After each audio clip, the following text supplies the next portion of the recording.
Welcome to the Geekcentric podcast, where we truly believe that you cannot live your life in fear, or you will forsake the best parts of it.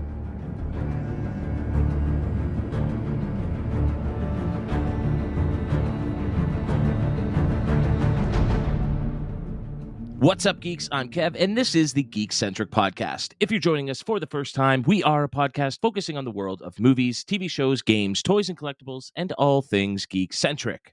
And today, we ask that you don your armor, ready your steed, and join us in battle as we give our spoiler-free thoughts for the first half of House of the Dragon Season 2. Of course, one cannot fight a war alone, and so I have sent a raven to the far reaches of the realm in hopes of an ally. That call was answered by Sir Darcy Hudson of the Barrowlands. How are you today, Sir Darcy? I'm good. I mean, it wasn't that far for the raven to fly, I must say, but I was eager to answer the call for sure. Can't wait to talk about, dragons, fire, and blood. Exactly. Now, not much is known of House Hudson, but it is said that they are descendants of the first men, as are many who live in the Barrowlands, and it is said that they are steadfast in their allegiance to the Starks and have been for centuries. My question to you is, who do you pledge your sword to now? Is it Queen Rhaenyra of House Black or King Aegon of House Green? This one is an easy question to answer for me. I am black all the way. Rhaenyra is the true queen of the realm. Right on. Well, as we know from the marketing for Season 2, where your allegiance lies really is the question audiences are being asked as we head into the second season of House of the Dragon. When last we left Westeros, civil war had broken out following the death of King Viserys Targaryen I. Viserys ruled over a relatively peaceful period in Westeros, and due to his failure to produce a male heir, named his daughter Rhaenyra Targaryen as the heir to the Iron Throne. However, he would then wed Rhaenyra's childhood BFF Alicent, and they would go on to have several sons in Aegon and Aemond. This matter brings to question who the rightful heir for the throne should be and divides the noble houses of Westeros. This is made worse when upon his deathbed, Viserys recounts a prophecy passed down through the Targaryen monarchs from Aegon the Conqueror, referred to as Aegon's Dream. Alicent hears the name Aegon and believes that Viserys has changed his mind, and she quickly declares their son Aegon to be the heir. Add into this Daemon Targaryen, the late King Viserys' brother and former heir to the throne, who has wed his niece Rhaenyra and serves as her royal consort. Oh, and there was a matter of Rhaenyra's son Lucerys taking the eye of Alicent's other son Aemond during a childhood squabble. Aemond never forgave this act, and in the final episode of Season 1, while the two sons are out recruiting royal families to support their respective families' claim for the throne, Aemond sees his dragon Rhaegar, the largest dragon in Westeros, kill Lucerys. Something tells me this will not go over well with Queen Rhaenyra.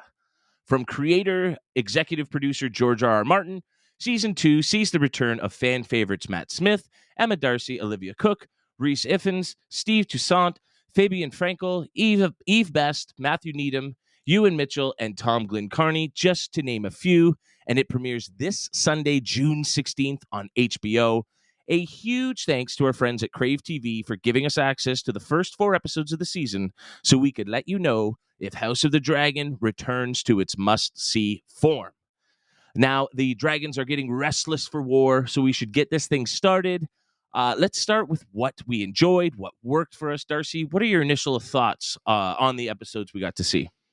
Well, much like the first season, what I love being a fan of the source material, Fire and Blood, one of the books we listened to on one of our many work drives, I like the fact that we're getting a different perspective on these stories that were told through the eyes of historians in at least my first go through of this story.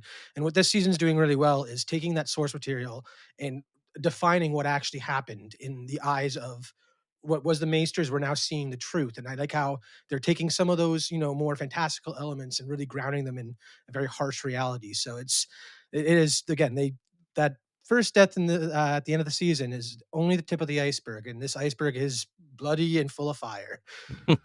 Now, you did mention that some of the more fantastical elements have been toned down for the TV show. And, of course, having George R.R. Martin be so involved in the show allows him to say, well, this was the story being told by the Maesters in the book. This is kind of how I think it actually went. And Mhm. so it's not like somebody's taking creative license or interpretation. It's from the man himself. So we can trust that, the vision is still clear to his original Yes. vision. Yes. But you did mention, again, that the fantastical elements are kind of weaned down. And I think a lot of people have complained, at least from the first season, that for a show called House of the Dragons, while we do see dragons, we don't see them do much. And I will say that's kind of true as this season starts, at least Mhm. through the first episode or two. Yes, again, the where we what we got in this was very much the beginning of this conflict, and again, knowing the source material and the way that they've started this story going, I can only expect that people who want more dragon action will be very pleased with the direction this conflict is heading. I mean, it is called the Dance of the Dragons for a reason, so just be patient is all I could say in that regard. If we we can't say much about these first four episodes, but by the end of these first four episodes, you're almost thinking, oh man, I might want less dragons by the end of this if this is how things are going to go. Uh, Because yeah, that season episode 10 from season 1 was like you said, just a little taste of, I think, the destruction that we're going to see these dragons unfurl.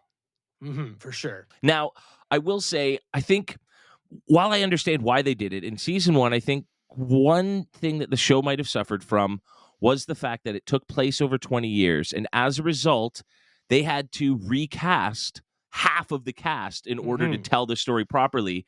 And I think what that did was it almost prevented viewers from getting as attached to these characters as we were used to in the original Game of Thrones. Even though they were playing the same character with different actors playing them, it took a while to readjust and refamiliarize yourself with that same character. And so I'm glad that we have really slowed things down here.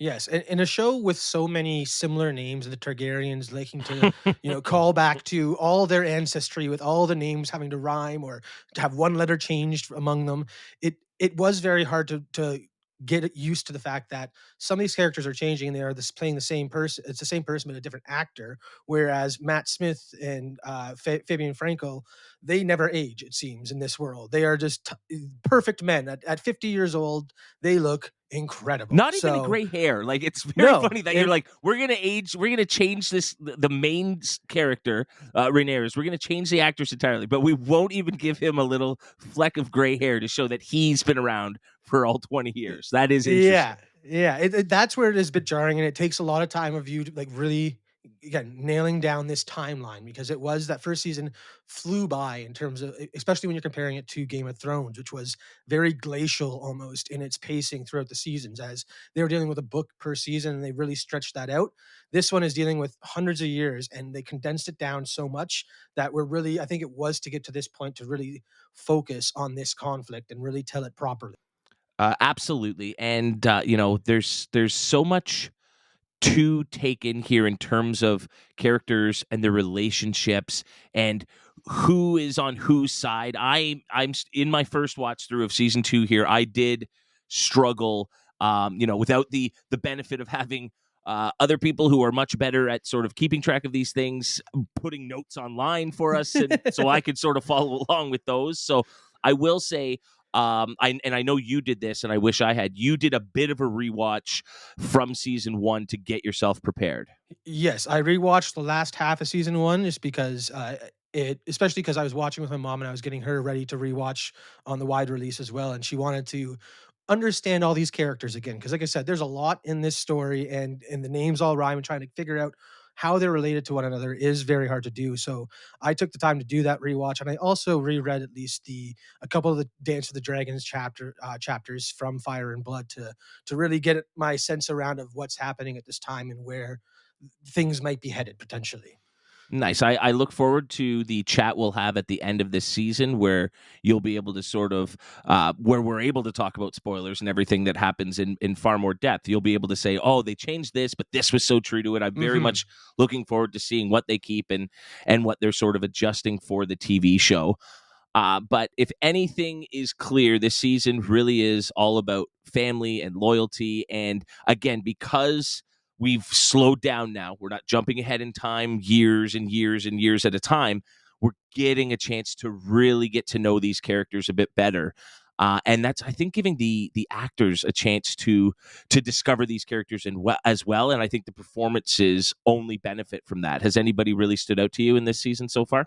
I mean, Emma Darcy as Rhaenyra, just the stuff she goes through as she's fighting for her rightful place on the throne is just it's masterful storytelling because you don't want to watch anymore because of how dark it gets at times, but you also can't look away because you're so invested in this character's story, and it really comes down to her performance and delivery in some of these very tense moments. You feel everything she's going through, and it reminds me all the more why I liked the first season. And it was a lot, it all came down to her and her performance, especially in that last episode where we're seeing that character just taking to new places in this season, and so well done.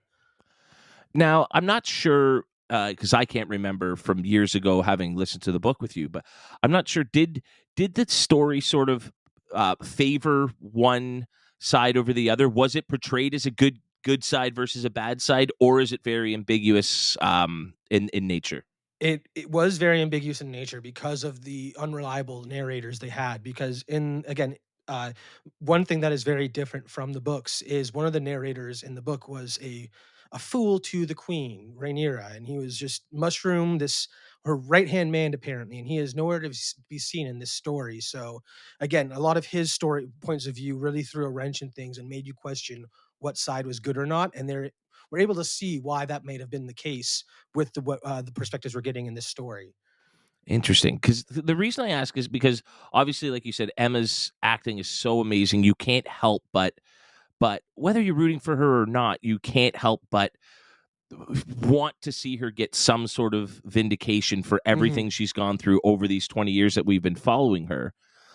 Where it becomes a little more interesting is, say, with a character like Matt Smith's Daemon Targaryen, who the showrunners have come out and said this guy is not somebody that like we are aiming to have audiences root for, and yet you can't help but kind of like he's the most badass guy in Westeros. How can you not at least slightly get behind him? It's kind of funny because it's you want to feel like a Jamie Lannister almost, where he gets that redemption arc, and you're under or justified in liking him. But Damon, like you said, is he's not a good guy, and just the again Matt Smith's performance in this season is incredible because he's taking. Again, you want to like this guy because he is so charismatic, he's so badass, but at the same time, the things he's doing and the way that the casualness he goes to some of these places, you're scared at times. And then the next scene, all of a sudden, you're rooting for him again. And it's a testament to his performance to go from such jarring, like, extremes, basically. Yeah, I mean, I almost think his character's been a little underutilized so far in these first 4 episodes. But even saying that, the journey he's gone on and the things his character are doing, like it's so unexpected, sort of where his journey takes him from episode 1 to 4. He's not at all doing what I expected him to be doing. And it is just so interesting and gives you this really neat look at a character who could just be one dimensional, blood and gore and vengeance, and he's so much deeper than that. And I think Hmm. Matt Smith deserves to get to play a character that is a lot more than one dimensional, and so I'm happy to see that. 100%. And now we have other standout performances from season 1 that carry into season 2. Reese Ifans as Otto Hightower is just bringing it again here. Yeah, another one of those guys you just love to hate. Like that's what Game of Thrones has done well. Now House of Dragon is doing the same thing where they're giving you these villain like characters or characters that are making these big moves and decisions that you just don't like and you want to see them fail. And like it's again, he does such a good job of playing that grandfather mastermind behind all the past kings, basically. So it was really cool to see that. And again, I gotta say, Ewan Mitchell as Aemond is just he's mini Damon basically with a slightly darker edge, but he's doing a great job of bringing that character to life. And some of the places you see his character go are he isn't as infallible as he may seem, despite the one eye, and it's really cool. Yeah, I mean, the two brothers themselves are kind of taking different paths than I expected to. Like there's so much more to Aemon than just jump on a dragon and go. He is going to play a far more significant role in this war, I think, than I expected. He's not just going to be the muscle. And Hmm. so kind of watching those little hints at everything he's doing to sort of, try and sway things his way is really, really interesting. And then huge credit to Tom Glencarney, who plays Aegon II, who in the first season comes off as this just pompous, gross weasel character, and Oh here yeah. he's trying almost to fight that and gain legitimacy for a crown he didn't want in the first place. But if he's going to sit on that damn throne, he wants to be respected and he wants people to, look at him as the king. And so his character is also getting to do so much more than I expected. Yes, and again, I think, like you mentioned earlier, the fact that we've slowed down and are spending time with these characters through these pivotal moments in this conflict, you're really getting to see the growth in the reason behind the decisions they're making, which is incredible. This season, again, I love the first season, but the breakneck pace you're going at was very hard to follow. Whereas this one, where they're taking time, you're understanding the path and the direction this conflict is inevitably going. Yeah, I think they're choosing really smart, important places to say, okay, we're going to slow things down and let these characters explore their options and make choices that you might, as the audience, not have expected them to make Hmm. based on your past assumptions, and that's great. Another thing I think they're doing really well is, like, obviously the production value here is just through the roof. Everything looks incredible. When we do get to see the dragons or any hints of battle, it is massive scale. It is top notch quality. This is, they have not spared a dime in terms of the aesthetic and just the effects and sets and everything on the show. 100%. There are some scenes where they do such a wide angle shot as characters walk through these settings, and the fact that these locations just keep going and they keep moving through these things, it feels so large. Like you're getting a scale of these cities and these locations that the conflicts are taking place in, and it's so cool. Again, the production value is so good this season. It's almost like they did first season to be like, this is the interest, so we can get the money to really knock it out of the park with this season. So it's so much fun to go on this journey again. Well, and they must have a lot of confidence in it because this afternoon, before we sat down to record, it was announced that season 3 has been greenlit already. A single episode has not been shown to the world, and I think they just know they've got it here. They are printing money with this show, Mhm. and so Mhm. it's worth the investment. And clearly, they are not worried that there will not be a return on that investment, and that's great news. It means the storytellers are going to get a chance to tell this story through and possibly beyond. Who knows? And what's nice is that we know at least that there is a story that they are following, unlike the end of Game of Thrones, where they were kind of left in the deep end without a lot of help, and it didn't go over well with fans. This story was fully fleshed out by George before they even started this show, and so I think that fans will be satisfied whenever the show reaches a conclusion, wherever it may be. It will be a satisfying conclusion nonetheless. That is an interesting question. Like, if I like, it's going to be hard if they were to move on from the Dance of Dragons and the characters involved with that, and say skip ahead to a next generation or two of Targaryens. But let's say this show is really just about this war. How many seasons do you expect it to take to tell the story properly?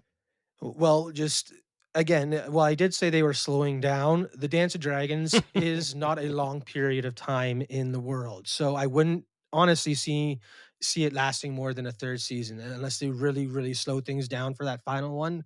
The pace they're going with is perfect for telling the story. So I almost feel like season 3 would be the end of this at least saga of the Targaryens. Fair enough. And I mean, I found it interesting because I assumed like they have, I will say, completely erased the idea that it takes a long time to travel across Westeros. In that, and someone in season 3 mentions that it's been 3 weeks since not even the end of season 1, but since Viserys dies, which is episode like 7, I think. And Mhm. so when we're 3 episodes into this season, it's only been 3 weeks, and a lot happens between Viserys' death and where we end up in episode 3 and 4. And so, yeah, even if it is a short amount of time, I think it's almost like they're making it like an episode a day in Yeah, this time, you know what I mean? yeah. Or even a couple days. And so they could definitely stretch that out to 3 seasons. And yeah, I just hope they don't stretch it out too long as to lose the narrative structure, but don't rush it at all. So yeah, if as somebody who's read the book and really knows their stuff, if you think 3 seasons will do it, I'm going to stick with you there. Obviously, again, everything's amazing here. The acting, the aesthetics, the music is The just sound that, mixing too. you know. Oh yeah, They're there are some really horrible sounds, and I mean that in the best way possible. and just the way that they build tension in some scenes by just the lack of sound at all is just it's again they're this whole season is just it's like they're turning it to 11 and taking you they're doing this conflict justice by really taking you there and taking you to places that you didn't know you wanted to go and maybe you don't want to go back to.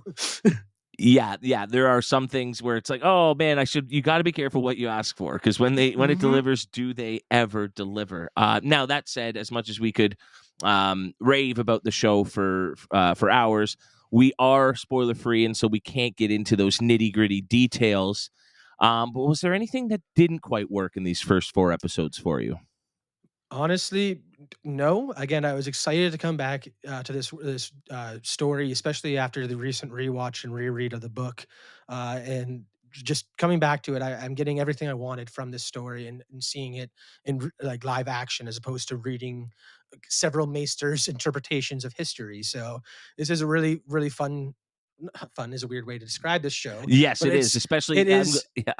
it's an invigorating story to follow along with, and again, it makes you think and really question what side you should be rooting for.